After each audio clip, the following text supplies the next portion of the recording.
To me, nature means a place to relax, restore and clear my mind. It's escape and peace and reconnecting. Nature is part of me and I am part of it. Just like every other species, humans are deeply connected with nature. There is a clear attraction between the two, a clear need for human-nature relationships, surely illustrated by the way children are drawn to the outdoors. So there was a big park near where we used to live, sort of large rolling hills. It had a bit of everything: forest, deer, a stream, and these big hollowed out trees that we all used to hide in. I grew up in the countryside, so I'd say most of my childhood memories are kind of in nature. We used to go for walks most days. And then we'd catch fish in the streams as well, sort of look at them in jars and then put them back. We have a natural instinct to connect with nature, taking off our flip-flops when we reach sand, integrating nature into relaxation regimes, listening to rain sounds to help us sleep, bird songs to help us wake. Nature keeps us living on this planet, providing oxygen to breathe, resources to build, fire and wood to warm and cook, and landscapes to inspire. So as an artist, a lot of my art's influenced by nature, and a lot of my tattoos as well. For example, this one. It's one of my favourite flowers, snapdragons, and I've got mushroom tattoos as well, so it influences a large part of my life. I'd say nature influences me in most aspects of my life. I don't eat meat, I study an environmental course. Nature is absolutely essential to humans. We must be interconnected with it to actually thrive, and we must nurture nature and also nurture ourselves. Connecting with nature is vital, and yet as a species we've become so greatly distanced from it, othering ourselves and causing the planet harm instead. I definitely spend less time in nature. It's much more of a separate thing, which you have to make time for.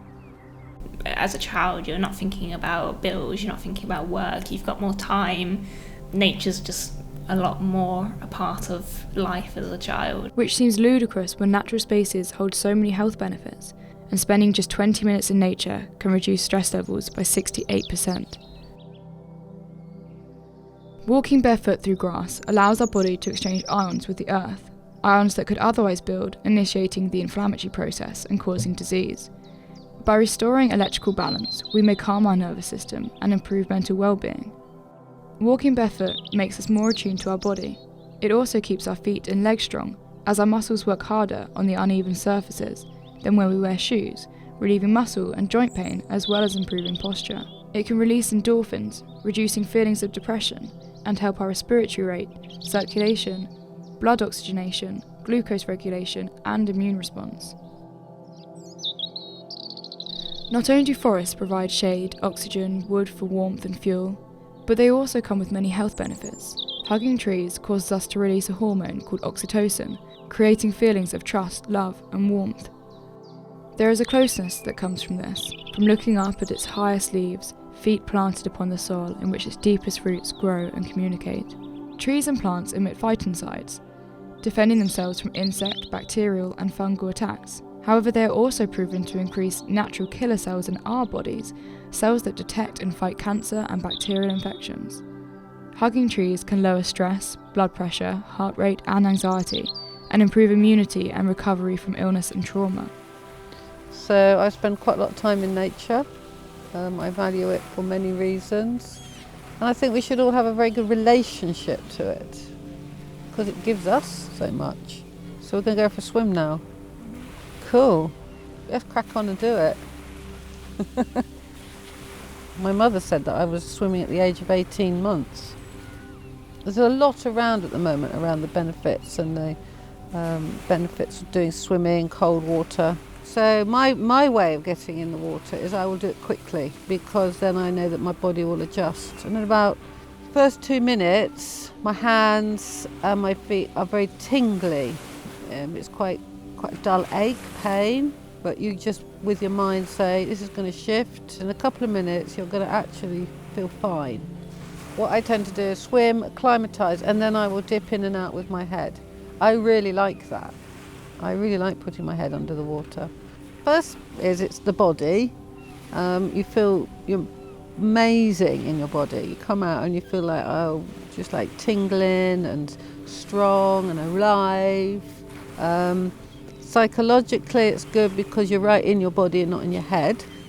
So it's really good for sort of just escaping. The salts and the sea water, I find that my skin is softer. I'm sure it tones my body. I definitely feel stronger, psychologically and physically. It also helps us produce white blood cells and antioxidants used by our immune system. The minerals and vitamins found in seawater exfoliate and heal skin conditions. The heart often has to work harder to pump oxygenated blood around the body, improving circulation and blood flow. The salt helps relieve sinus issues, and the temperature can reduce inflammation and muscle pain, as well as recovery times. In the polyvagal theories, in a way I'm going into shock, aren't I? I'm going in and I'm shocking my body and hormones will be released. And at first they're the ones that actually are negative. But when you start breathing and you start moving your body, then you get the good hormones. You get the dopamines that are going to actually psychologically make you feel quite good. So breathing's important with the polyvagal system. The fact that the body's been activated, is known to be really good for breaking through fear. So the good hormones are released. So you can say, I can do this and I can survive. The earthing that comes with spending time in forests, walking barefoot and swimming in cold seas takes us out of the fight or flight sympathetic nervous system and stimulates the rest and digest parasympathetic nervous system, in which we feel more calm and regulated and produce more serotonin. I know people will say, where do you go for relaxation? Where do you find, contentedness in nature? And some will say the woods, the forest, some will say the mountains, some will say the lakes, some will say the sea. So I think it's really interesting that people are called in their personality to a particular place in nature, as in the place that regulates them. The amount of times that, you can feel overwhelmed and everything's just a bit much, and then you spend a bit of time out in a green space, just not actually needing to do anything, and it all does, it just goes away for a little bit, and that's so important. And the amount of weight that can lift off people is something that people don't realise, but definitely is very important.